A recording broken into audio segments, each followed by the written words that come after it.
Here are all the references I snuck into the intro I made for Daily Yonkagor News. Let's get started. First, the whole intro, and especially the Tetra beta parts, were based on an intro to an old TV show called Mixels from back when I was like a wee kid, which is also where the background music came from.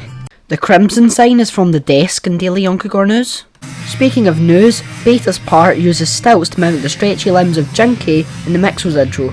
How was that news, you ask? Well, it's news to you, isn't it? Anyway, Seabird hits the pose from the front of Mr. Sunfish, with the front hand up the whole time they're on screen.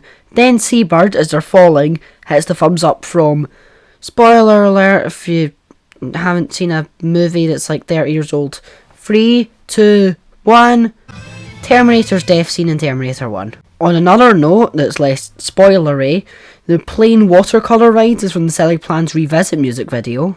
And speaking of flying, the orange and blue portals that appear are from the game Portal. Wonder where that name comes from. And having the orange portal shift from the top to the side is a trick from Portal used to launch the player across long distances using fall momentum. Love to use it in levels. They use it in like 90% levels. Speaking of falling, as watercolour is falling, their head gets a giant red lump like in cartoons. And speaking of the main Yonkat of the hour, watercolour, getting hit in the head is actually the megaphone from the Trash Talk music video that Groupie uses. And speaking of things like megaphones with giant holes that you speak out of, the mouth of Izzy's hairpin sucks in all the objects from Yonkats, kinda like it's Kirby. That's it. I really liked hiding all these references and I will keep doing this in future. Look out for more bumper videos. Bye bye.